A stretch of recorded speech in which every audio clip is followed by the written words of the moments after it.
Alhamdulillahi Rabbil Alamin. Wa bihi nasta'inu ala umuri dunya wad din wa ala alihi wa ashabihi wa man tabi'ahu bi ihsanin ila yaumiddin, amma ba'du.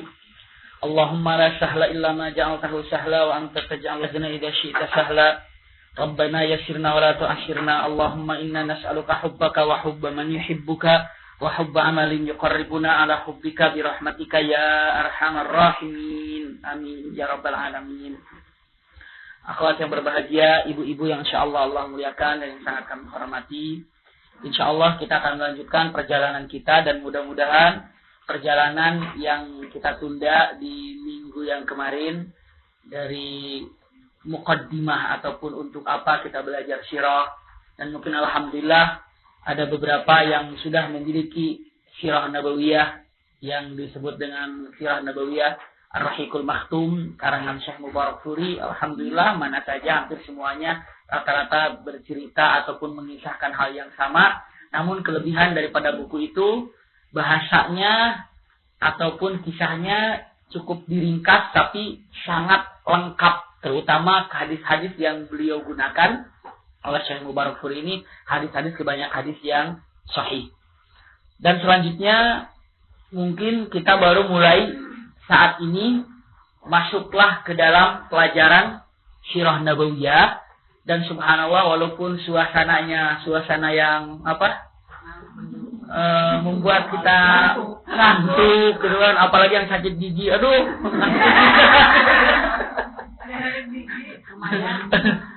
ya alhamdulillah beginilah keadaannya gitu. Tapi mudah-mudahan dengan apa yang ingin saya sampaikan insyaallah tidak terlalu panjang, tapi mungkin kalau ada pertanyaan, dari mana sih kita harus belajar sirah? Mungkin begitu ya, Bunda bertanya, emang belajar sirah itu harus dari mana ya gitu. Kalau belajar sirah dari lahirnya Rasulullah, itu sangat banyak yang tertinggal.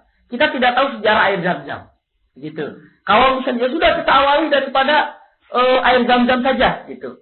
Ataupun ketika kita belajar sirah mulai daripada lahir Rasulullah, kita tidak tahu raja-raja yang pada waktu itu yang berkuasa siapa, kita tidak tahu. Kalau diawali dari pembangunan Ka'bah, kita tidak tahu Zam-Zam. Diawali dari Zam-Zam, kita tidak tahu Ibrahim alaihissalam.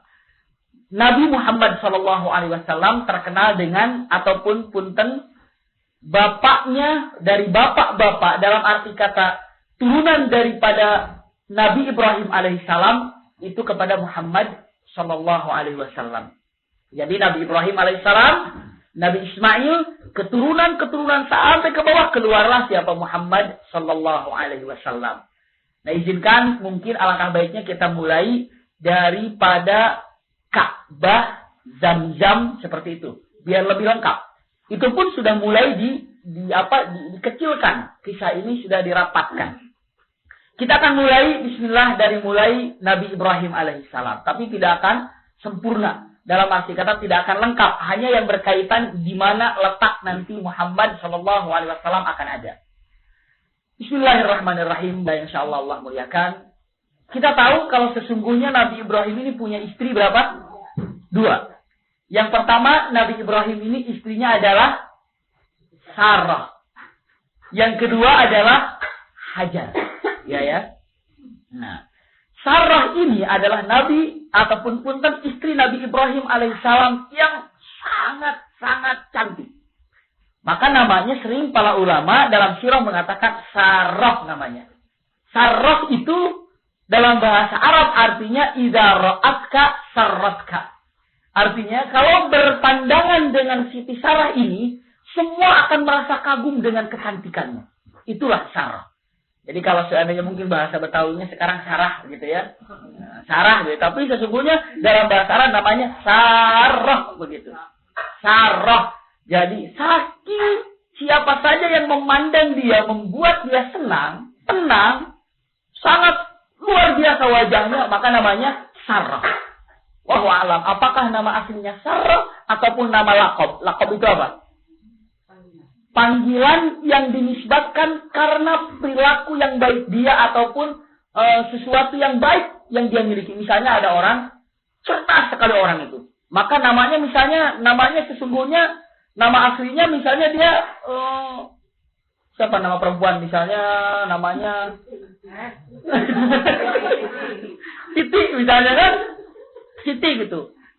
Karena saking pinternya, orang-orang sudah tidak memanggil Siti lagi. Misalnya, hey, misalnya, ya Zaki. Zaki itu pintar. Hey Zakiyah misalnya. Karena saking pintarnya. Begitu kan? Saking pintarnya. Maka dikatakan nama yang aslinya bukan dia. Tapi saking ada satu keistimewaan yang luar biasa. Sampaikan. Seperti Imam Syafi'i. Kan banyak dengan mengatakan, wahai Imam Syafi'i. Tapi sering juga dengan mengatakan, ya lisana zahab. Wahai yang memiliki lidah emas. Begitu. Karena lakabnya dia tidak pernah kalah dalam bicara. Maka dinisbatkan oleh para murid-muridnya, oleh para ulama. Bahwa yang memiliki lidah emas itu adalah Imam Syafi'i. Maka seolah-olah dengan mengatakan, ya lisana zahab. Wahai yang memiliki lisan emas. Bukan emas lisannya. Tapi saking hebatnya dalam berbicara. Maka subhanallah. Ini pun Sarah. Suatu saat Nabi Ibrahim alaihissalam berjalan ke Mesir bersama istri beliau yaitu Sarah. Di Mesir ini ada Raja Fir'aun. Siapa Raja Fir'aun? Nah, Fir'aun ini nama gelar raja. Kalau Indonesia kan namanya presiden. Ya kan? Presiden Republik Indonesia. Soeharto ya Presiden Republik Indonesia, presiden. Gitu kan? Terus kemarin setelah itu Presiden Gus Dur, Presiden Megawati, Presiden sekarang SBY, tapi namanya kan lain-lain, hanya presiden. Di Mesir pun itu Fir'aun, ataupun Farao, ataupun Ramses I, Ramses II, Ramses III. Nah, salah satu daripada Ramses ini juga hidup di zaman Nabi Ibrahim alaihissalam. Bunda, saat itu Nabi Ibrahim datang ke sana, tapi kebiasaan Fir'aun ini tidak kuat kalau melihat perempuan cantik. Kalau ada perempuan cantik, saat dia punya ayahnya, dia ambil ayahnya tidak mengizinkan, bunuh ayahnya. Seperti itu. Kalau perempuan cantik ini punya suami, suaminya tidak mengizinkan, bunuh suaminya. Seperti itu. Siapapun yang menghalangi hajatnya kepada perempuan, bunuh. Na'udzubillah, ini keadaannya. Pada saat itu, tapi pada waktu Nabi Ibrahim datang bersama siapa? Sarah.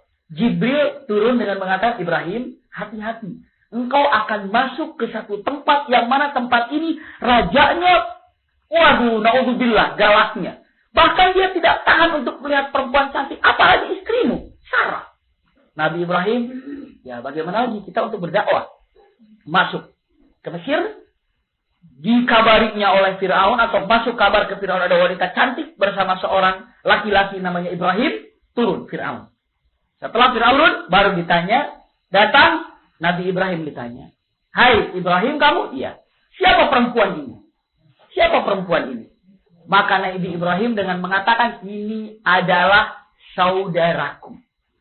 Kalau dia katakan ini istriku, apa yang akan terjadi nanti? Dibunuh. Dia katakan, ini adalah saudaraku. Waalaikumsalam. Tapi dalam hatinya ini adalah saudaraku siapa? Seiman. Seakidah. Ya kan? Tapi itu yang akan dipertanggungjawabkan oleh Nabi Ibrahim sampai nggak bisa tidur gara-gara bohong itu. Sampai di akhir zaman, Nabi Ibrahim masih mempertanggungjawabkan bohong itu di hadapan Allah Subhanahu wa Ta'ala. Itu perkataan daripada Nabi Ibrahim alaihissalam sendiri. Mari Bunda, kita lanjutkan. Sarah ini akhirnya dengan mengatakan, Ibrahim ini siapa? Ibrahim menjawab, ini adalah saudaraku. Sehingga tidak terjadi pembunuhan segala macam, hanya istilahnya disambut baik. Di waktu yang telah ditentukan, Fir'aun datang. Lalu setelah Fir'aun datang, dia datang kepada Sarah langsung.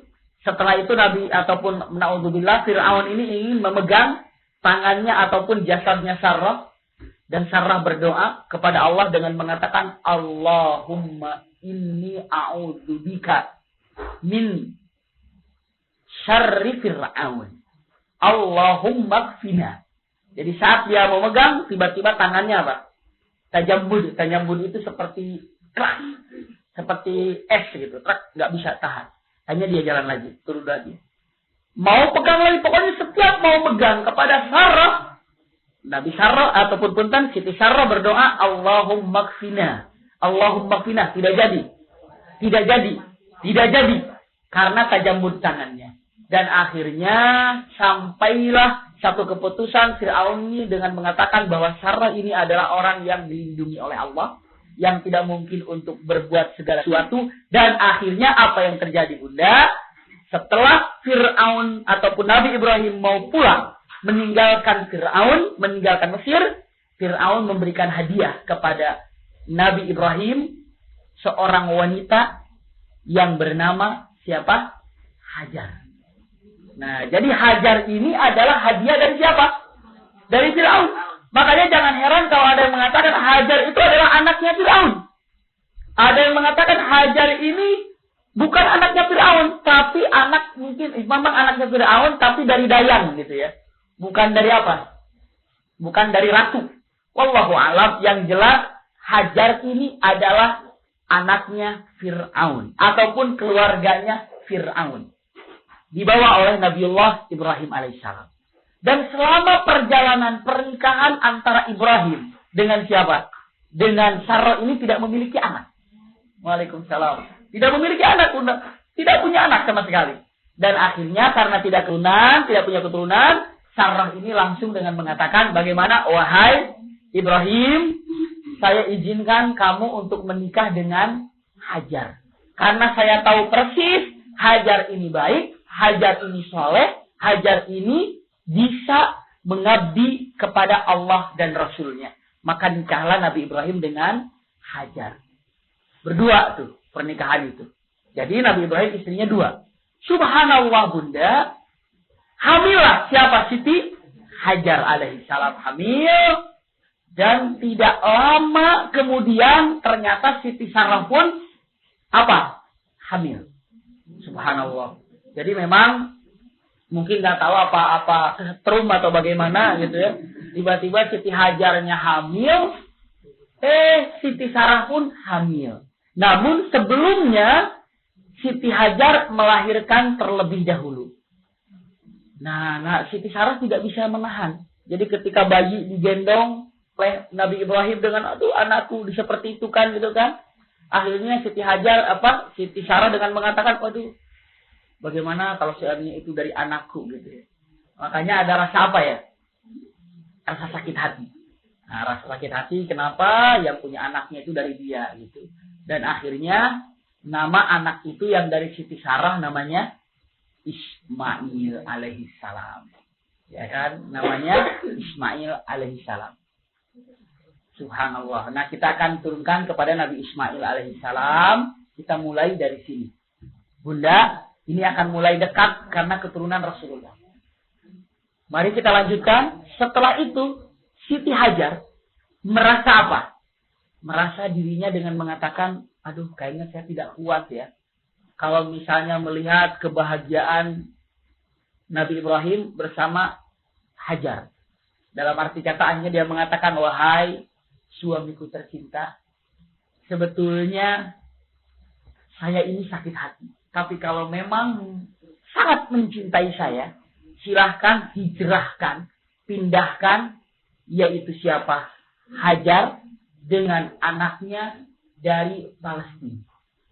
Akhirnya dengan rasa berat juga, tapi ini yakin juga meminta kepada Allah dan ini merupakan perintah, berangkatlah Nabi Ibrahim bersama siapa, Bunda? Dengan Siti Hajar dan Ismail alaihissalam. Disimpan sampailah kepada satu tempat, yang mana tempat itu apa? Yang kita sebut sekarang Mekah. Pada waktu itu Mekah itu rata seperti itu, tidak terlalu banyak sekarang begini, masuk ke sana. Tiba-tiba Nabi Ibrahim ini menyimpan anaknya, disimpan di situ, pun Hajar disimpan di situ. Tidak ada satu pun pohon-pohonan yang ada, tidak ada orang di situ. Apa yang dikatakan oleh Ibrahim, tanpa ada kata-kata, Ibrahim ini langsung pergi. Fala bakamaliya. Kalau fala bakamaliya itu tidak makan begini. Aku tinggalkan kamu di sini ya. Kamu sabar, tidak. Tapi Nabi Ibrahim langsung berangkat saja. Berangkat saja. Dan Siti Hajar langsung memegang tangannya ataupun kain baju daripada Ibrahim dengan mengatakan, wahai Ibrahim, atatrukuna huna, apakah kau tega meninggalkan aku di sini? Baru Ibrahim tidak bisa menjawab, hanya melihat, tapi beliau penuh dengan kesedihan. Lalu mengatakan, wahai Ibrahim, apakah kau tinggalkan aku di sini? Biwadin ghairi zi zar'in, tidak ada tumbuhan, tidak ada pohon. Nabi Ibrahim mengatakan tidak menjawab. Akhirnya perubahan pertanyaan. Hajar dengan mengatakan Allahu amaraka bihada. Apakah ini adalah perintah siapa? Perintah Allah? Ibrahim mengatakan, iya, ini adalah perintah Allah. Setelah itu langsung dilepas. Seolah-olah kaget. Kalau memang ini perintah Allah, jadi tidak mau menjadi apa? Penghalang daripada perintah Allah. Wahai Ibrahim, apakah ini perintah Allah? Iya, dilepas. Baru dengan kalimat yang agung, yang hebat, yang harus dicatat oleh seluruh ummahat, perempuan itu, Siti Hajar dengan mengatakan, idan. Idza amarana Allahu bihadza la yudayyi'anallahu abadan. Kalau memang ini perintah Allah, pasti Allah tidak akan mengabaikan. Allah tidak akan meninggalkan. Dilepas, berangkat. Subhanallah. Nah, ini kisah sebentar lagi nih. Sebentar lagi, Bunda. Saat ini apa yang terjadi? Waktu itu Nabi Ibrahim pulang. Namun sebelum dia pulang, dia angkat tangannya, Rabbana inni askantu min dzurriyyati biwadin ghairi dzi zar'in 'inda baitikal muharram. Ya Allah, hari ini aku tinggalkan keturunanku, dzurriyyahku, buah hatiku di tempat yang tidak ada tumbuhan, di tempat yang tidak ada manusia, di tempat yang sangat sepi. Tapi semuanya aku serahkan kepadamu dan jadikanlah tempat ini tempat untuk peribadatan orang-orang menyembahmu, mengagungkanmu. Itu sejak zaman Nabi Ibrahim. Tadi yang saya bacakan ayat Al-Quran. Minimal Bunda kembali kepada pelajaran yang kemarin. Dengan belajar sirah kita tahu, paham apa maksud isi Al-Quran itu kan? Ternyata ketika ada perkataan Rabbana inni askantu min dzurriyyati biwadin ghairi dzi zar'in 'inda baitikal muharram. Oh, ini perkataan Nabi Ibrahim. Kapan? Ketika menyimpan anaknya sama istrinya. Berangkat. Bayangkan Bunda, di tengah padang pasir sama sekali tidak ada makhluk apapun. Bahkan tidak ada pohon. Habislah makanan Nabiullah ataupun Nabiullah Ismail alaihissalam. Habislah susu yang dibawa oleh ibunda Hajar.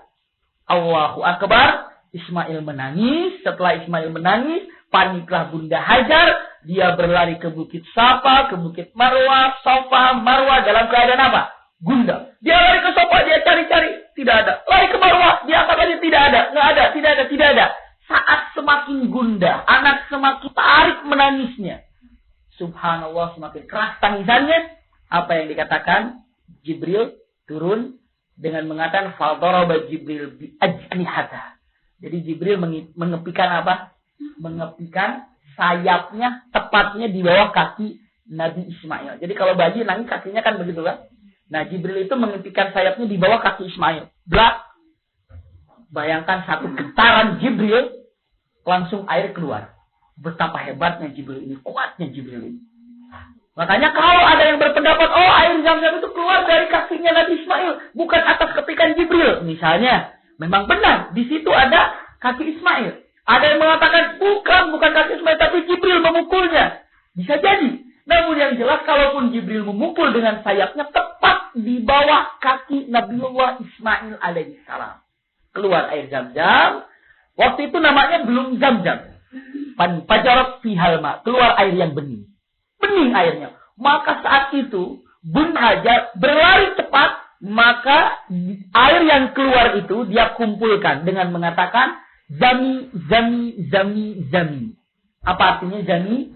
Berkumpullah, berkumpullah, berkumpullah. Sebagian riwayat dengan mengatakan zumi, zumi, zumi. Apa zumi? Berkumpullah, berkumpullah. Dari kata-kata perintah. Jadi bahasa Arab kalau berkumpullah, berkumpullah itu namanya zumi, zumi, zumi. Berkumpullah, berkumpullah. Jadi ketika air ini mengalir, lalu dibikin semacam lubang ataupun mungkin tanah yang ke bawah. Setelah itu dia kumpulkan air itu dengan kalimat bahasa Arab zumi, zumi, zumi, zumi. Maka dari situlah terkenal air Zam-Zam. Artinya air yang berkumpul. Nah, tahu sekarang. Oh, jadi begitu. Pertama kali ini. Karena di situ tempat nanti siapa yang lahir? Rasulullah. Zam-Zam. Kisah Zam-Zam seperti itu. Tapi percuma kan di situ hanya Nabi Ismail dan Hajar. Tidak ada orang lagi. Kita simpan kisah Ismail dan Hajar. Bunda, tabiat orang Arab, orang jahiliyah. Satu hal yang luar biasa orang jahiliyah ini. Pandai melihat awan dan melihat gerakan bintang dan dia tahu di mana akan hujan turun. Subhanallah. Itu hebat orang jahiliyah ini. Jadi orang jahiliyah ini kalau malam-malam dia lihat bintang. Oh, hujan di sebelah sana tanggal sekian 2 bulan lagi. Ayo, semuanya ke tempat itu.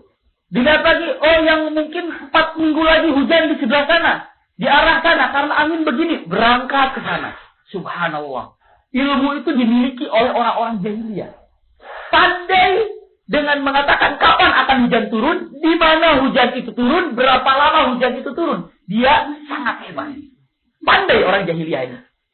Dan mereka ini selalu berpindah-pindah kan? Orang Arab ini selalu berpindah-pindah. Buat apa mereka berpindah-pindah? Mencari air. Itu kehidupan Arab. Satu, ada kabilah Jurhum. Nah, ini sudah mulai masuk nih. Kabilah Jurhum sedang mencari air, tiba-tiba di perjalanan melihat burung yang sangat banyak. Burung berterbangan. Maka kata kabilah Jurhum dengan mengatakan, ma'ahidna illal ma. Saya akan yakinkan, mereka mengatakan, saya yakin tidak mungkin burung itu terbang di atas kecuali di bawahnya ada air. Ayo kita periksa. Ternyata masuk ke tempat kabilah Jurhum ini, beberapa kabilah masuk, ternyata memang ada air, tapi ditunggu oleh berapa orang? Siapa yang menunggu air itu? 2 orang. Hajar dan siapa? Ismail. Subhanallah. Kalau zaman sekarang kira-kira, ada satu grup kabilah di padang pasir, perlu air, di situ hanya diduduki, ditunggui oleh seorang perempuan dan seorang anak bayi. Kira-kira apa yang akan dilakukan? Dibuang. Kamu pergi. Ini milik saya. Mungkin seperti itu. Tapi lihat, katanya dilihat. Waktu itu kabilah Jurhum adalah satu kabilah yang paling beradab. Kabilah yang paling beradab. Saya katakan sekali lagi. Kabilah Jurhum ini adalah kabilah yang paling punya sopan santun, yang lemah lembut, sehingga ketika masuk ke sana, dia mengatakan, punya siapa air ini wahai perempuan? Ini kepunyaan aku. Kalau begitu bolehkah aku mengambil air itu? Kata Siti Hajar, boleh. Lalu setelah itu, kabilah ini, untuk membalas kebaikanmu terhadap aku, kamu tidak usah memikirkan makanan. Aku yang memberikan makanan. Subhanallah. Begitu Allah sudah mengatur. Jadi gara-gara punya air, kabilah Jurhum di sana ada. Yang diambil oleh Jurhum itu adalah minuman. Dan diberikan oleh kabilah Jurhum terhadap Siti Hajar apa? Makanan. Makanan. Bisalah hidup. Jadi yang mendidik Ismail alaihissalam ini kabilah apa? Jurhum. Yang akhlaknya bagaimana? Paling mulia. Akhlaknya bagaimana? Paling indah. Akhlaknya paling lemah lembut. Sehingga bukan hanya sekedar itu, kabilah Jurhum ini juga bahasa Arabnya paling fasih. Bahasa Arabnya paling baik. Maka Ismail belajar dibesarkan oleh kabilah Jurhum dan memiliki istri dari kabilah Jurhum. Tuh, subhanallah. Ini udah ketahuan di sini. Sudah lama-kelamaan Nabi Ismail sudah mulai besar. Saya tidak akan menceritakan penyembelihan apa-apa lebih cepat lagi. Sekarang Zam-Zam sudah ditemukan. Datang Ibrahim alaihissalam yang kesekian kalinya dengan keadaan rindu. Subhanallah, Allah memerintahkan untuk mendirikan Ka'bah. Nah, setelah itu Ka'bah didirikan oleh Nabi Ibrahim alaihissalam dengan Ismail. Jadi yang bawa batunya Ismail, Nabi Ibrahim tempelkan. Namun setiap Ka'bah berdiri, Nabi Ibrahim turun ke belakang. Setelah turun ke belakang, ta'amul. Apa ta'amul itu? Melihat bagaimana Ka'bah ini kira-kira. Dia turun ke belakang, dia melihat ini kurang apa ya. Oh ini kurang tinggi. Tempelan yang tinggi, dia ke belakang lagi. Oh ini kurang rendah. Seperti itu. Seperti terus. Maka tempat dia berdiri untuk menghitung ta'ammul kekurangan Ka'bah disebutnya apa? Maqam Ibrahim. Jadi Maqam Ibrahim itu bukan makbah, bukan kuburannya. Tapi maqam itu apa? Maqam itu adalah tempat pijakannya Nabiullah Ibrahim alaihissalam.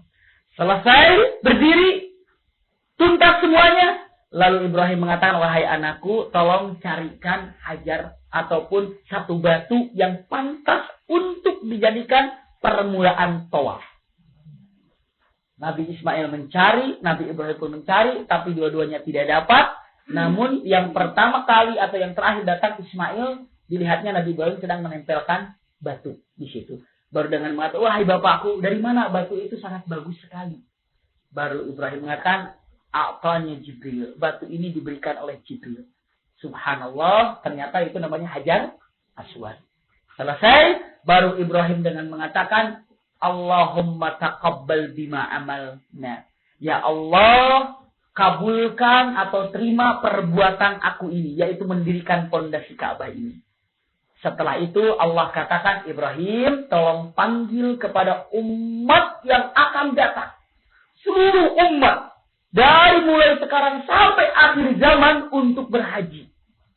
Panggil untuk datang ke tempat ini. Nabi Ibrahim dengan mengatakan, ya Allah, aku harus panggil manusia sampai akhir zaman, sampai kiamat. Iya. Bagaimana suaraku akan sampai? Maka saat itu jawaban Allah bagaimana? Inna alaikal adzan wa alainal balagh. Kamu tugasnya hanya memanggil, aku yang akan menyampaikan.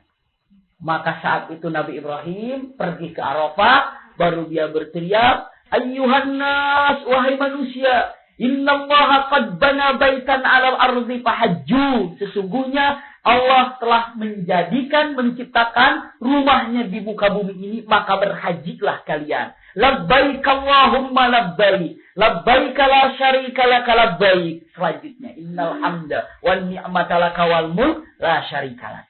Nah, jadi panggilan haji itu panggilan siapa? Nabi siapa? Nabi Ibrahim. Ka'bah sudah ada sekarang. Air Zam-Zam sudah ada. Berapa lama kabilah Jurhum berada di sana? Cukup lama, ratusan tahun. Ratusan tahun kabilah Jurhum ini. Berada di mana nih? Di Mekah.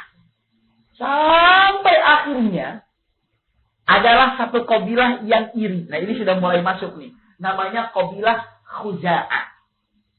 Ini kalau ditulis di dalam Rahikul Maktum berjelimet-jelimet bacaannya ya. Namanya kabilah Khuza'ah. Kabilah Khuza'ah ini merasa iri. Irinya kenapa? Mekah ini pun air, Mekah ini ada Ka'bah, dikunjungi oleh orang Arab, berarti setiap yang dikunjungi insya Allah dagangnya lancar, ya kan? Perekonomiannya lancar. Kenapa? Karena banyak dikunjungi. Apa karena dikunjungi? Karena di situ ada air Zam-Zam, di situ ada Ka'bah. Maka mereka berpikir alangkah baiknya kita rebut. Apa ini? Jurhum ini. Subhanallah, ini Nabi Ismail sudah tidak ada. Nabi Ismail sudah tidak ada, sudah wafat. Diseranglah Jurhum oleh Khuza'ah. Ketika diserang, Khuza'ah ini dapat menguasai kabilah Jurhum. Tapi Jurhum tidak mau kalah 100%. Sebelum dia lari dari Mekah, dia tutup air Zam-Zam itu. Dia tutup air Zam-Zam. Jadi air Zam-Zam ini ditutup, dihilangkan jejaknya. Tidak ada lagi jejak air Zam-Zam. Tutup semuanya. Kalah Jurhum. Karena Jurhum sudah merasakan, wah ini saya pasti kalah nih, sama Khuza'ah. Nah, sebelum dia pergi, dia tutup air Zam-Zam, pergi semuanya. Kalahlah bila Jurhum. Dimasukilah kota Makkah oleh sekarang siapa? Oleh Khuza'ah. Bisa dipahami ya? Ada Jurhum, ada Khuza'ah. Jurhum kalah. Khuza'ah masuk. Siapa yang memimpin Khuza'ah? Yang memimpinnya adalah Amrun bin Luhai. Punten bunda, sekali lagi.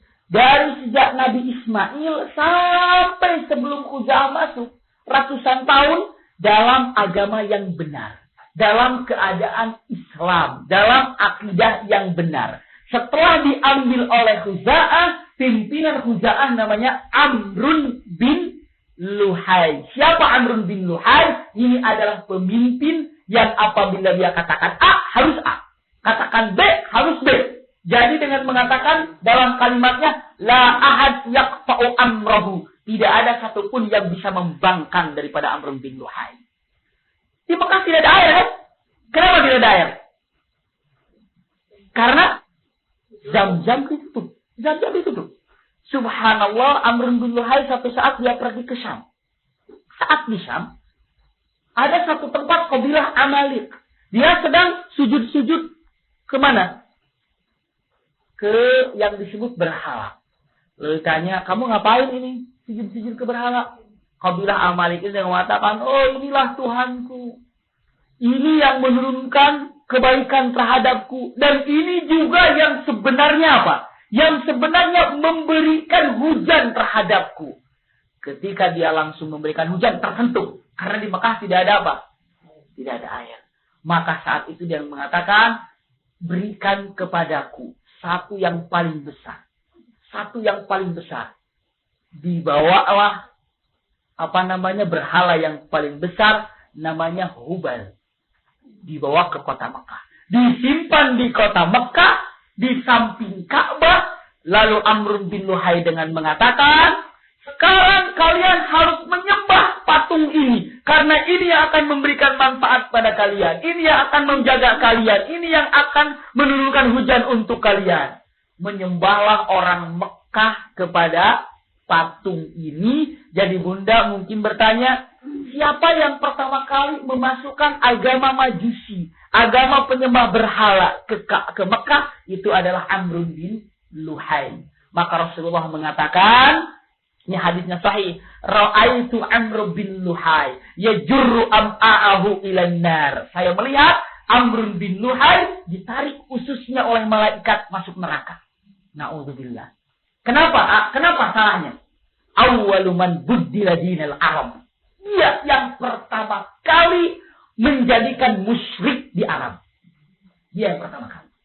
Ya. Mungkin bunda bertanya, gimana kumpulnya kok manusia jadi banyak di kota Mekah? Gara-gara air Zam-Zam. Setelah itu gara-gara Ka'bah. Setelah itu diusir Jurhum, diambil oleh Khuza'ah. Khuza'ah pimpinnya Amr bin Luhai. Amr bin Luhai mendapatkan ide untuk Ka'bah, untuk peribadatan, dibawalah patung yang paling besar namanya Hubal. Wah, ini mulai kacau nih di Mekah ini. Sampai saat itu. Di masa yang dahulu, di zaman setelah Nabi Ismail, ada seorang laki-laki dan perempuan berzina di dalam Ka'bah. Ini di zaman sebelum Amr bin Luhai. Ya. Perzinahan itu tidak boleh di zaman Nabi Ismail sebelum Amr bin Luhai masuk. Sekali lagi, biar tepat. Siapa Amr bin Luhai ini?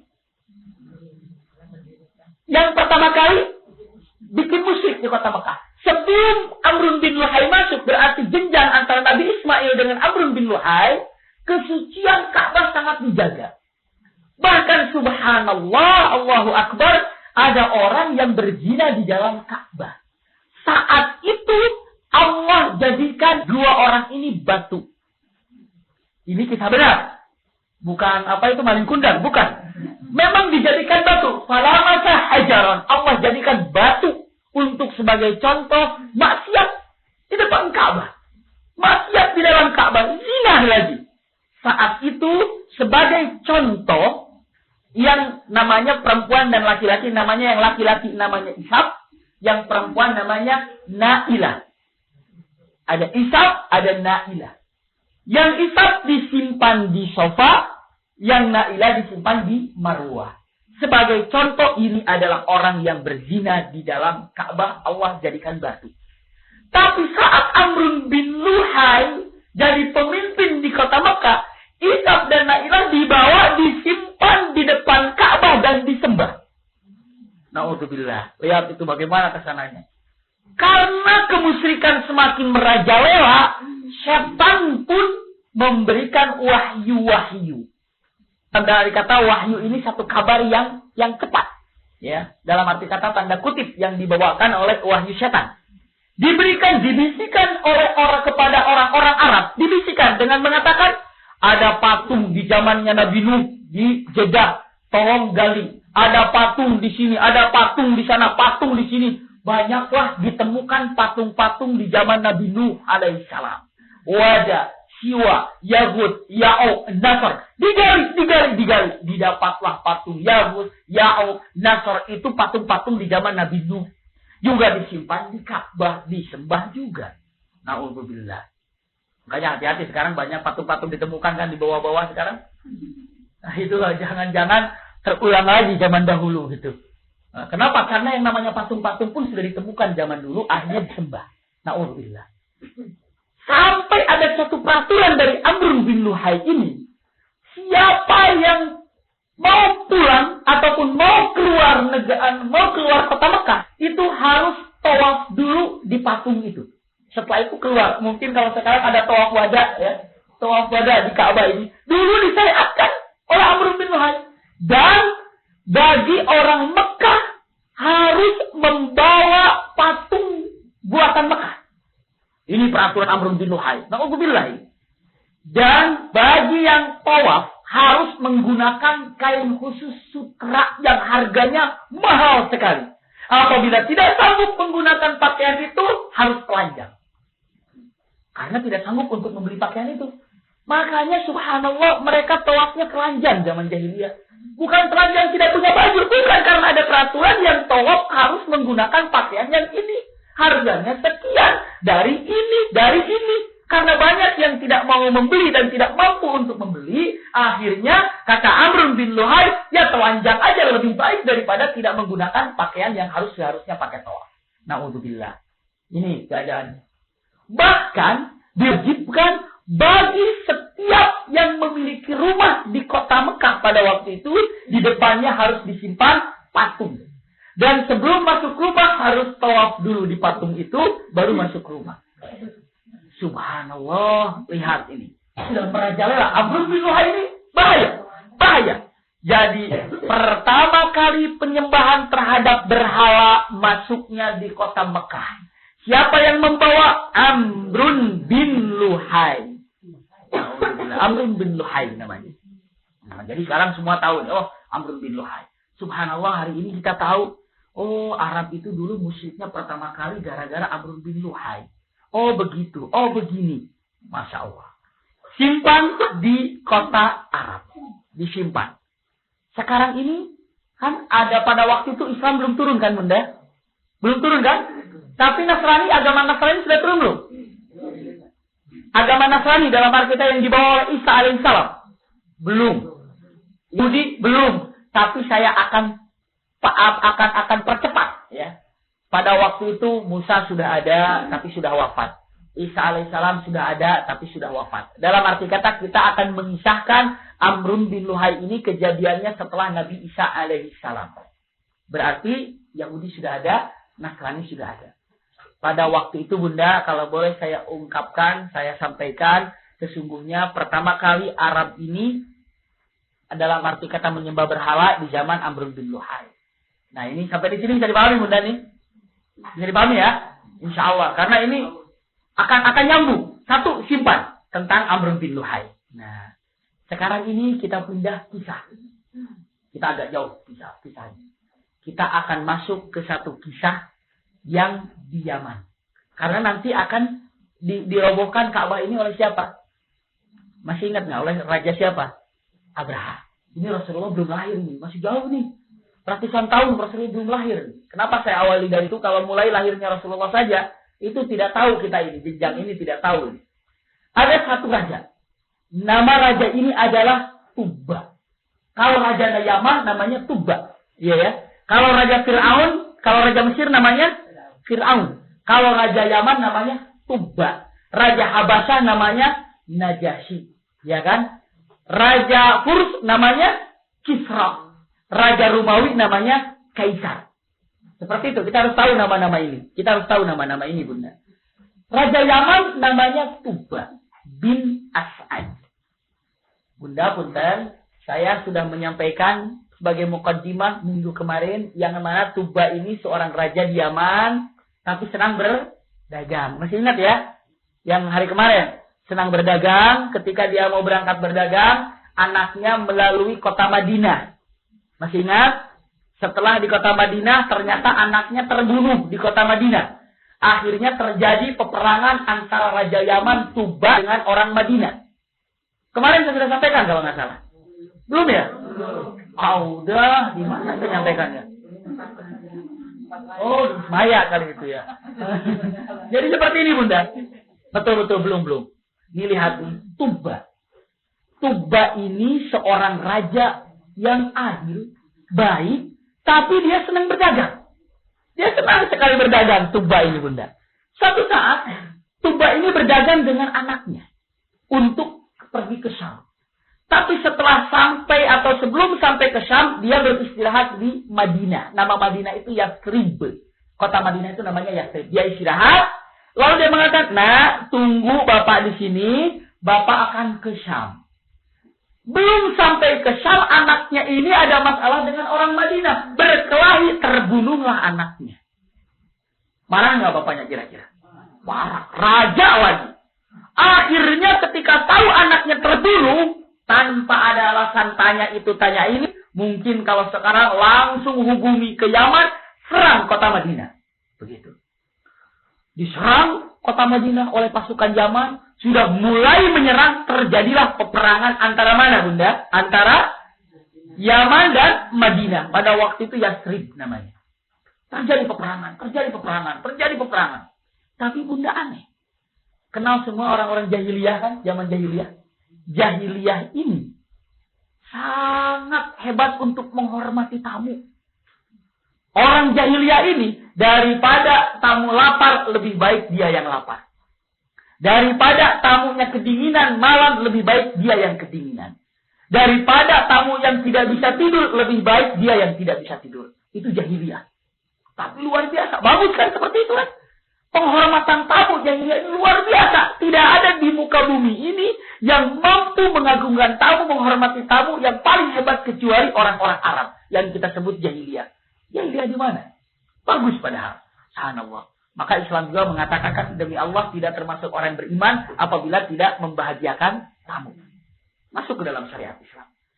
Terjadi perang pagi hari. Dan namanya perang itu ada batas dan ada mulainya. Ketika terbit matahari, mulai perang. Wah, perang. Terbenam matahari, udah pulang istirahat masing-masing. Ya istirahat, nggak ada perang lagi. Jadi kalau kemarin gempuran dari Amerika ke Irak itu malam hari gitu kan, itu penutup semuanya. Masa malam hari diserang? Ya kan? Namanya perang tidak seperti itu, jahiliyah saja, zaman jahiliyah. Yang namanya perang, terbit matahari, perang. Terbenam matahari, mundur. Subhanallah, lihat. Punya adab etika perang. Tidak ada macam-macam di malam hari. Tapi yang heran, yang bikin heran, kita tanda tanya. Malam hari, orang-orang Madinah ini menyembelih unta. Banyak sekali unta yang disembelih. Nasi, gandum, dibikin semuanya untuk jumlah yang begitu banyak. Di kemana? Dikirim ke Tuba bin As'ad, ke orang Yaman itu. Orang Yaman kaget, kamu ngapain ke sini? Kamu, ini makanan untuk kamu. Ada yang sakit di kamu. Dia tanya, kita akan bermusuhan. Jawabannya apa? Musuh itu pagi hari. Kalau malam hari kamu tamu saya. Subhanallah. Bayangkan. Bisa jadi seperti itu kan? Itu jahiliyah. Tapi dia tidak bisa memikir. Yang penting dia tahu. Coba kalau sekarang kan ada tamu yang gak senang geruk. Ngapain datang? Kita biarin aja lah. Gitu kan? Mungkin dia mengatakan, kamu musuh itu di luar, di sini kamu tamu saya. Bisa nggak seperti itu kira-kira? Tapi jahiliyah sanggup seperti itu, Bunda. Sampai Tuba bin As'ad bingung dia. Nah, kok begini ya? Ini Arab ini apa sih sesungguhnya? Lalu mengatakan, ada yang sakit nggak? Ada siapa yang sakit? Diobatin. Setelah diobatin, misalnya, ya besoknya perang lagi. Malamnya disuguhin lagi. Sampai Tuba ini, bin As'ad ini bingung. Ini orang apa ini? Pagi hari musuh, malam hari menjamu kita. Ini kan bingung. Akhirnya ada 2 orang rahib. 2 orang ini adalah 2 orang mungkin disebutnya kiainya Yahudi. Pendetanya Yahudi. Pendetanya Yahudi dengan membawa Taurat. Datang. Ketemu dengan Tuba. Kamu ini Tuba, kata orang Yahudi. Iya. Kamu ini Raja Yaman. Iya. Ada apa kamu di sini? Saya sedang memerangi orang-orang Yathrib. Kata orang Yahudi ini, pendetanya, gembongnya dalam arti kata ulamanya Yahudi. Dengan mengatakan, Wallahi lan tahrub. Kamu sama sekali jangan memerangi orang Yathrib. Dan kamu tidak mampu untuk menaklukkan Yathrib. Tuba bertanya, kamu kan pasukanku kuat. Pasukanku begitu banyak. Yathrib ini apa kecil? Lalu Yahudi dengan mengatakan, tidak mungkin. Kenapa? Karena di dalam Taurat sudah tertulis bahwa Yathrib ini tempat hijrahnya Nabi akhir zaman, namanya Muhammad. Sudah tertulis di mana? Di Yathrib. Justru Yathrib ini yang akan membawa kebenaran, memancarkan keadilan, memancarkan cahaya kebenaran, harus hormat terhadap orang Yathrib. Disitulah Tuba tidak berperang. Lalu dia tanya, kamu ini agama apa? Saya agama Yahudi. Bagaimana agama Yahudi? Diterangkan tentang Yahudi, Taurat, gini-gini segala macam. Subhanallah, akhirnya Tuba ini beragama Yahudi. Dan karena Tuba beragama Yahudi, di Madinah pun ambillah agama Yahudi. Bisa dipahami Bunda? Jadi bagaimana kisahnya agama Yahudi masuk ke mana? Ke Madinah? Gara-gara terjadi seperti itu tadi. Siapa yang membawa? 2 orang Yahudi. 1. Nah, satu lagi dapat. Berarti di Arab ini 1 ada agama penyembah berhala, yang kedua ada agama Yahudi. Ya kan? Yang belum dibahas agama apa sekarang ini? Nasrani. Nah, ini simpan. Berarti Tuba ini agama Yahudi. Sebelumnya kita membahas Nasrani, Tuba ini dengan mengatakan, waduh, kalau begitu, saya tanggung ini. Tanggungnya apa? Senjata saya sudah kuat untuk berperang. Sekarang membatalkan perang di mana? Dengan orang-orang Madinah. Sayang kalau tidak digunakan senjata perang ini. Seperti itu, baru ada seorang dari kabilah Hudail. Nah Bunda, kabilah Hudail, saya ingin mengatakan kabilah Hudail ini sangat tidak senang dengan yang ada di Mekah, yaitu kabilah siapa? Tidak senang dengan yang merampas Khuza'ah, kabilah Khuza'ah. Kan tadinya kabilah Jurhum diambil oleh Khuza'ah gitu kan. Ini agak ribet ini, tapi mudah-mudahan bisa dipahami.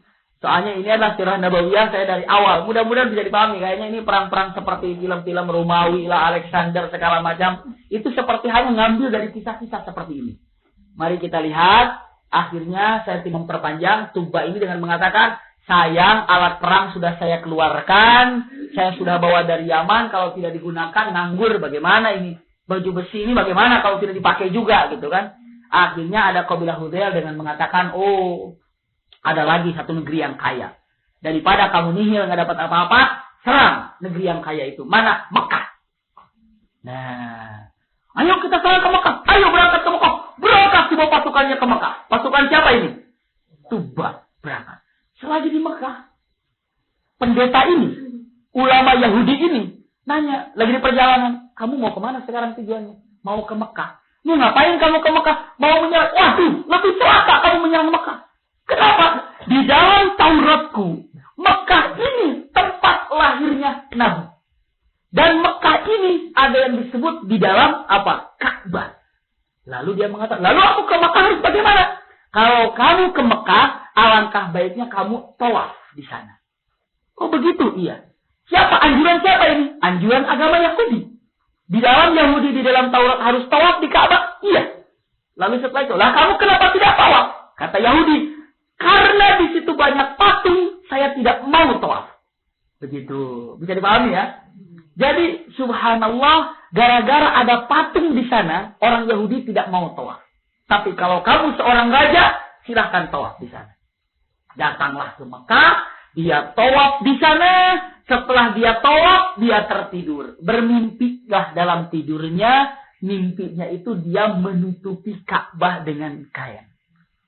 Maka dia bangun, lalu dengan mengatakan, oh saya bermimpi Ka'bah ini dikasih baju, dikasih kiswa. Pertama kali yang memberikan kiswa kepada Ka'bah, Raja Yaman namanya Tuba. Subhanallah. Sampai sekarang kan? Sampai sekarang. Ka'bah ini dia apa? Ditutup. Pertanyaannya, sejak kapan Ka'bah ini ditutup? Sejak zaman sejak zaman Raja Yaman. Namanya Tuba bin As'ad. Subhanallah. Setelah itu, dia bikin kain yang paling mahal harganya. Dari sutra yang paling mahal, dia bungkus Ka'bah ini dengan kain tersebut. Sampai sekarang, Ka'bah ini pakai jubah. Pakai baju, pakai kiswah. Subhanallah Bunda, alhamdulillah kita tahu sekarang, oh Ka'bah, mungkin ada pertanyaan kan? Mungkin ada anak kita, kapan mah Ka'bah ini dikasih baju? Jawabannya kan kita nggak tahu. Tapi sekarang, oh itu sejak Raja Yaman. Nah. Siapa namanya? Raja Tuba. Waduh, hebat juga Mama tahu ini masalah kamu. Oh iya dong, tahu. Itu cuma percuma pengajian seperti ini. Raja Yaman, tolong punten, ini jarang untuk dikorek-korek. Jarang untuk kita ketahui. Subhanallah, setelah ditutup Ka'bah ini, baru pulang ke negeri Yaman. Di Yaman, agamanya apa bunda? Agama apa? Di Yaman agama Yahudi. Di Mekah, dia menyembah apa? Di Mekah, menyembah berhala. Tinggal yang belum kita bahas itu adalah agama Nasrani. Nah, agama Nasrani. Ada salah seorang orang ini berasal dari Afrika. Afrika ini banyak sekali agama Nasrani pada waktu orang hitam lah. Orang hitam ini seorang budak. Tapi dia kuat dalam agama Nasrani. Subhanallah. Seorang budak ini dijual belikan kan? Dibelilah seorang budak ini, laki-laki ini, budak ini namanya Finium. Seorang laki-laki ini namanya Finium. Gitu kan? Finium ini seorang laki-laki, budak hitam, dijual belikan, ada yang membeli dari Najran. Najran ini daerah Arab juga. Apa itu? Bukan, Najran itu bukan Nigeria. Najran. Diambillah di Najran. Disimpan, Najran itu daerah Arab. Subhanallah bunda. Dia kerja, diitukan, diinikan. Tapi kebiasaannya, Finium ini, setiap malam dia duduk dan berdoa kepada Allah. Dia berdoa kepada Allah. Agamanya agama Nasrani.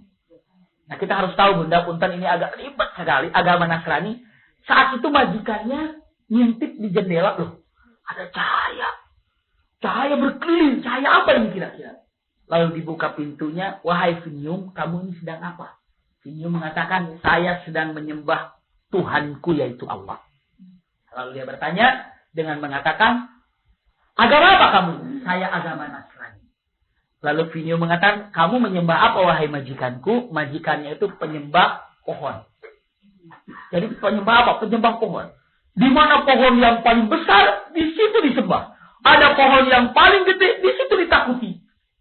Sekarang udah ada agama gitu ya. Kalau lewat pohon, punten, gitu kan. Apa namanya? Numpang-numpang, gitu kan. Na'udzubillah. Itu sudah agama zaman apa itu? Agama zaman mana itu? Agama zaman Baghdad. Jadi na'udzubillah, orang ini menyembah pohon. Mana pohon yang paling besar, dia sembah. Mana pohon yang paling agung, dia sembah. Kata Finium dengan mengatakan, itu salah wahai majikanku. Lalu majikan itu mengatakan, saya akan akui kalau Anda agama benar dengan syarat apa dalilnya. Setelah itu Finium dengan mengatakan begini sajalah. Bagaimana kalau Tuhanku bisa mengalahkan Tuhanmu? Oh, jadi Tuhan-Tuhan diberantemkan ini. Bagaimana kalau Tuhanku bisa mengalahkan Tuhanmu? Oh boleh. Ayo sekarang cari pohon yang paling besar. Itu kan Tuhanmu ya. Cari pohon yang paling besar. Ada pohon yang paling besar. Setelah itu semua manusia kumpul di situ yang beragama penyembah pohon ahli Najran. Sekian puluh ribu kumpul. Setelah itu dipanggil. Ini adalah Finium. Seorang budak hitam yang akan mengalahkan Tuhan kita.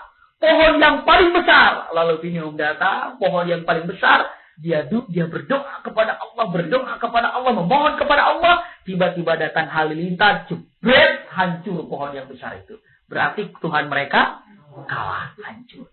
Dari mulai itulah orang Najran dengan mengakui Nasrani agamanya. Nah, berarti kita tahu, subhanallah, hari ini kita tahu. Satu, bagaimana agama boleh disebutkan mungkin sekarang menyembah berhala atau agama apa ya? Mungkin agama Buddha, agama segala macam, tapi dalam bahasa Arab namanya Majusi. Agama Majusi bagaimana masuk ke Arab, agama Yahudi bagaimana masuk ke Arab, dan agama Nasrani bagaimana masuk ke Arab. Punten bunda. Punten saya ingin mengatakan, mana yang lebih dahulu? Nasrani atau Yahudi? Yahudi, ya kan? Ketika pertemuan antara kejahatan dengan Yahudi, Allah menolong mana? Yahudi kan? Nah, punten saat itu. Tuba, saya kembali ke Tuba. Tuba agamanya apa tadi? Agama Yahudi. Berangkatlah ke Yaman, ke negaranya. Tuba mengumpulkan seluruh orang Yaman. Dan dia mengatakan, seluruhnya aku panggil kalian untuk beragama Yahudi. Saat itu para dukun dengan mengatakan, saya tidak mau ikut. Apaan itu agama Yahudi? Lebih baik saya menyembah api saja. Begitu kan? Akhirnya dengan mengatakan, kalau mau kita tantang, ayo. Akhirnya Bunda, mereka ini dengan disaksikan begitu banyak, dibikin satu rumah. Rumah ini api di dalamnya. Api di dalamnya. Setelah itu, seorang yang beragama Majusi penyembah api duduk di samping kanannya orang yang beragama Yahudi. Dibuka pintunya. Ketika dibuka pintunya, api ini kemana kenanya? Apakah api ini akan nabrak kemana? Nabrak ke orang Yahudi atau nabrak kepada orang yang Majusi ini? Tiba-tiba ketika api dibuka, api ini kemana larinya? Ke Majusi. Dan matilah Majusi. Saat itu orang yang di Yaman semuanya beragama apa? Yahudi. Penyembah api kalah. Namun orang yang beragama Yahudi, Allah tolong. Ya kan? Kenapa? Karena pada waktu itu tidak ada agama yang paling benar di situ kecuali agama Yahudi. Maka Allah tolong agama Yahudi ini. Jadi punten, di Yaman pusatnya Yahudi. Di Mekah pusatnya Majusi. Di Najran pusatnya Nasrani. Wah, ini kita sudah mulai gabung. Ada 3 yang besar agama pada waktu itu. Subhanallah, sekarang ini atau saat itu dari Najran ada salah seorang laki-laki namanya Abdullah bin Syamir. Abdullah bin Syamir ini seorang laki-laki pemuda, dia beragama apa? Nasrani. Dia merantau, masuklah ke Yaman. Dia masuk ke mana udah? Masuk ke Yaman. Pas masuk ke Yaman, tiba-tiba, waduh, di Yaman ternyata ini agamanya agama apa? Yahudi. Maka untuk tidak berbaur, dia duduk di pojok. Dalam arti kata di apa istilahnya? Di luar daerah kekuasaan Tuba itu. Tapi masih daerahnya. Duduk di situ, subhanallah. Nah, Tuba ini sangat senang dengan kahin-kahin. Sangat senang sekali Tuba ini. Belajar ilmu-ilmu jin, ilmu setan, ilmu penung, ilmu teluh, ilmu warjit segala macam begitu kan? Warjit itu apa ya? Terjemahin apa warjit itu? Ilmu semacam-macam. Makanya Tuba ini memilih pemuda-pemuda yang kuat. Ini pemuda yang kuat, ini pemuda yang kuat, yang cerdas-cerdas. Lalu akhirnya Tuba ini dengan mengatakan, kamu ini belajar ya ke gunung sana tuh. Gunung Kidul misalnya kan. Di sana ada Bah Magan misalnya. Belajar di sana gitu kan. Nah subhanallah, yang kader-kader ini dipilih. Ada satu kader yang paling cerdas, paling pintar, dibanggakan untuk menjadi penyihir ulung. Di mana? Di Tuba ini. Disekolahkannya di mana diajarinya? Di satu gunung. Subhanallah, laki-laki ini belajar ke gunung itu. Ternyata dia lewat rumah Abdullah bin Syamir. Bisa dipahami undangan. Dia kan mau belajar yang seperti itu, ilmu-ilmu sihir seperti itu. Tiba-tiba di perjalanan, dia ketemu sama Abdullah bin Syamir. Nah, Abdullah bin Syamir tinggalnya di mana? Di luar kota itu. Dalam arti kata di kawasan itu. Lalu setelah itu, Abdullah bin Syamir dengan mengatakan, kamu ini siapa? Saya ini kader. Kader dari siapa? Kader dari Raja Tuba. Untuk belajar apa? Belajar ini. Dari mana? Situ. Oh, ya sudah. Lain kali kamu mampir deh ke sini. Ngobrol-ngobrol sama saya gitu kan.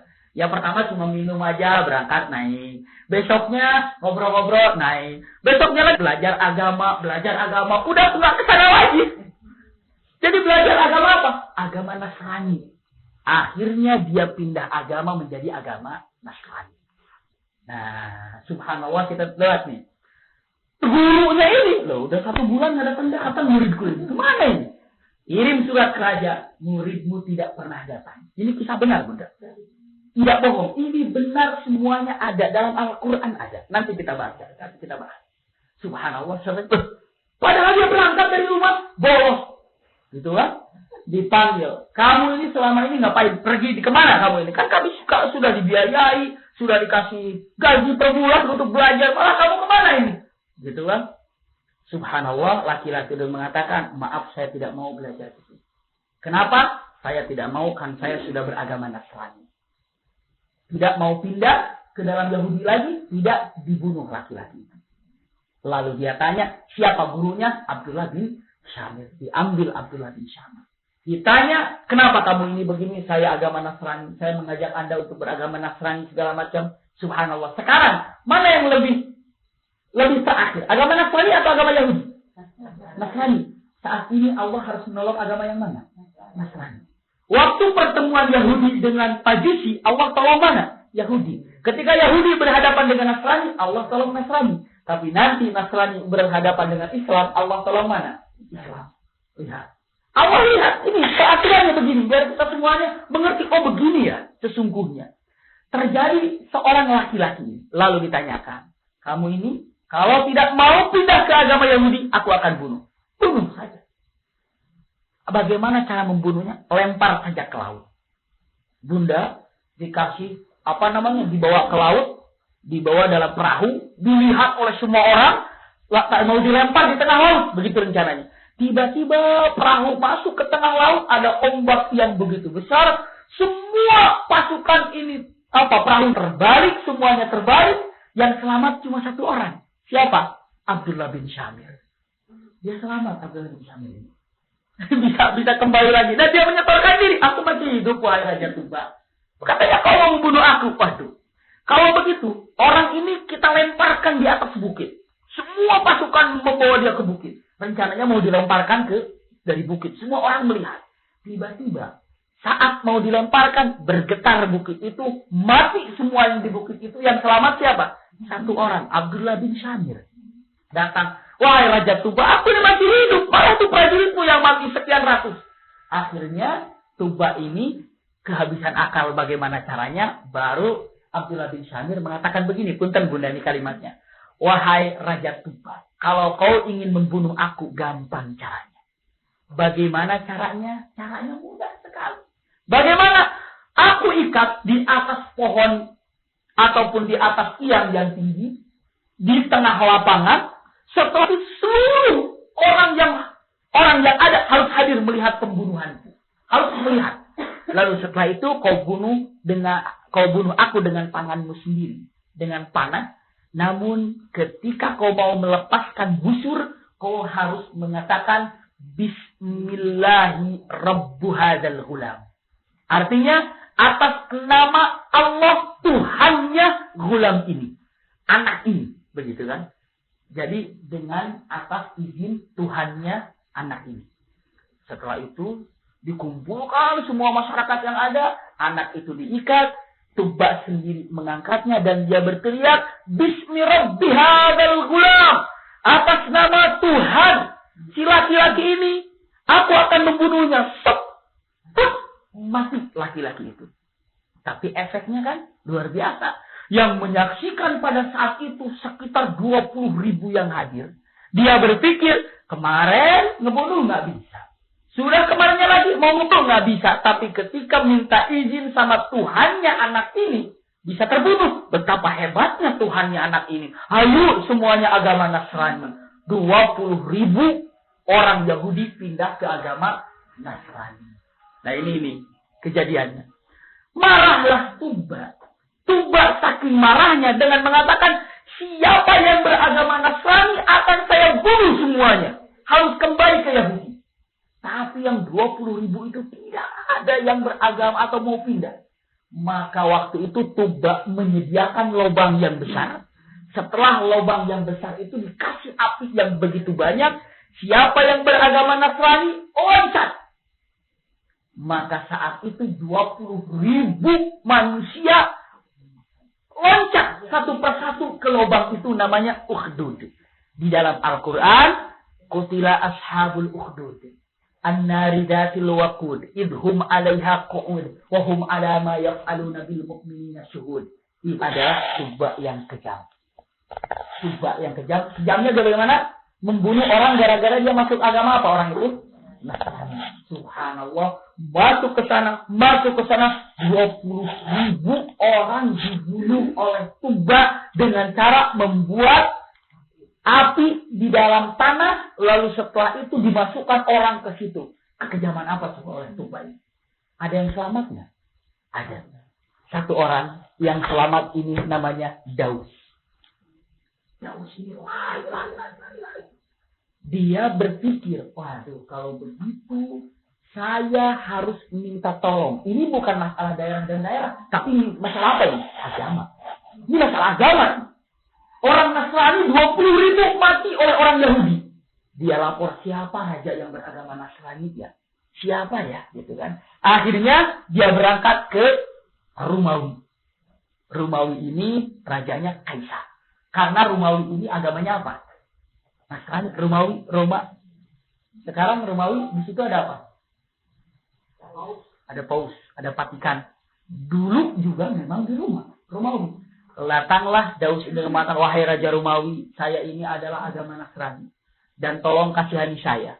20.000 penganut agama Nasrani dibunuh oleh Tuba. Sekarang tolong hantam Tuba ini. Dari Romawi kan jauh kan? Kemana? Ke Yaman. Maka dia kirim ke perwakilannya Najasyi. Najasyi ini raja di Ethiopia. Mungkin kalau sekarang. Dengan mengatakan unsur Daus. Tolong Daus. Untuk menyelamatkan umat Nasrani di mana? Di Yaman. Oleh Najasyi dikirimlah pasukan yang begitu banyak. Dipimpin oleh 2 jenderal. Satu namanya Aryat. Yang kedua namanya Abraha. Udah kenal Abraha belum?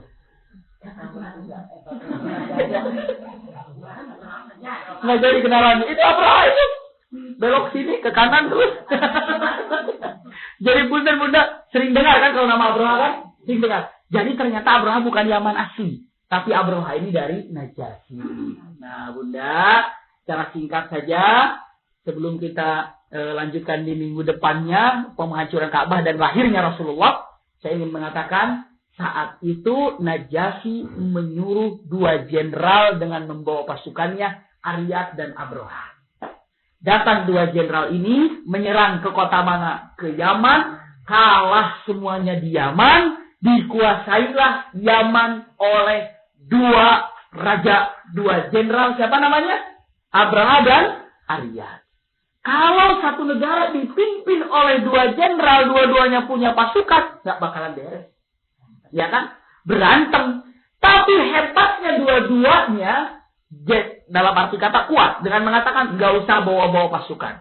Sekarang kita berantem aja dua-duanya. Kalau saya yang kalah, pasukanku untukmu. Tapi kalau kau yang kalah, pasukanmu untukku. Berantem duanya Abraha dan Aryat. Dan Abraha bisa membunuh Aryat.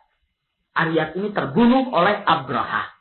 Jadi pasukannya Aryat milik Abraha. Akhirnya di Yaman ini dipimpin oleh seorang raja namanya siapa? Abraha. Yaman marah nggak Najasyi? Marah. Saya kirim kalian ini untuk berjuang sama-sama, malah saling bunuh-membunuh. Siapa yang telah membunuh Aryat? Abraha. Marah Najasyi dengan mengatakan, demi Allah, ini kalimatnya nih. Demi Allah, saya akan injak rambutnya Abraha di pasir Yaman. Jadi pahami ya kalimatnya? Saking apanya itu? Kalimatnya saya ulangi ya. Demi Allah saya akan injak rambutnya Abraha di pasir Yaman. Kaget berita ini sama Abraha. Aduh, takut. Akhirnya apa yang dia lakukan? Dia cukur rambutnya sampai rambutnya. Dia ambil baki. Di baki itu dia hamparkan pasir Yaman. Jadi rambutnya disimpan di pasir Yaman itu. Dikirim kemana? Ke Najasyi. Dengan mengatakan pasukannya ataupun utusannya. Wahai Raja Najasyi, saya ini disuruh oleh Abraha untuk menyampaikan keinginan Anda, yaitu untuk menginjak rambut Abraha di pasir Yaman. Ini rambutnya, ini pasir Yaman, silahkan injak. Subhanallah. Lalu setelah itu ada surat khusus dari Abraha, permohonan maaf dan pengagungan terhadap Najasyi. Akhirnya Najasyi tidak jadi marah. Subhanallah. Pintar ya begitu ya. Abraha ini. Maka Abraha ini ditantang dengan mengatakan, kalau kau memang mencintai aku, kata Najasyi, apa bukti cintamu untukku? Maka dari situ Abraha mendirikan peribadatan, tempat ibadah namanya Al-Qulais. Qulais ini satu bangunan yang sangat tinggi, tempat ibadahnya orang-orang Najasyi ataupun orang-orang Nasrani. Saat itu Abraha semakin berkembang, dikirimlah surat ke daerah Arab agar Arab pun untuk berhaji di Qulais ini. Maka orang Arab kan sudah punya tempat hajinya. Di mana? Di Mekah. Saat itulah Abraha penasaran, loh kok nggak ada yang datanglah ke sini. Kemana ini? Oh, di sana juga ada tempat ibadahnya orang-orang Arab. Apa namanya? Ka'bah. Ayo kita hancurkan Ka'bah. Nah, disitulah mulainya ada penghancuran Ka'bah Abraha. Dan subhanallah Bunda, 50 hari setelah Abraha ini di burung ababil itu kan, terjadi subhanallah Rasulullah lahir. Sampai di sini pertemuan hari ini. Insya Allah di pertemuan yang akan datang kita akan membahas bagaimana Abraha kok bisa jadi marah terhadap Ka'bah. Karena bukan hanya sekedar Ka'bah itu dibenci. Tapi ternyata ada oknum-oknum yang memang untuk menyalahkan permusuhan Abraha dengan Ka'bah. Siapa oknum itu? Kita akan lihat yang ada di dalam Al-Quran, yaitu kabilah An-Nasi. Innaman nasi'u ziyadatun fil kufri indallah. Ada kalimatnya. Jadi Bunda, pada pagi hari ini, kita sudah mengetahui bagaimana sejarah Zamzam. Kita sudah mengetahui bagaimana panggilan untuk berhaji, yaitu Ibrahim. Kita juga sudah mengetahui bagaimana masuknya agama Majusi, penyembah berhala itu ke Arab. Juga kita sudah tahu bagaimana masuknya agama Yahudi ke Arab. Dan kita sudah tahu bagaimana masuknya agama Nasrani ke Arab. Dan kita sudah tahu bagaimana Abraha ini yang terkenal dalam sejarah Islam. Yang ingin menghancurkan Ka'bah bisa masuk ke Yaman. Ternyata Abraha ini bukan orang Arab. Dalam arti kata bukan orang Yaman. Tapi dia orang Najasyi. Sampai di sini mungkin ada ditanyakan. Silakan. Tapi dia orang Najasyi. Sampai di sini mungkin ada ditanyakan. Silakan. Tapi dia orang Najasyi. Sampai di sini mungkin ada ditanyakan. Silakan. Tapi dia orang Najasyi. Sampai di sini mungkin ada ditanyakan. Silakan. Tapi dia orang Najasyi.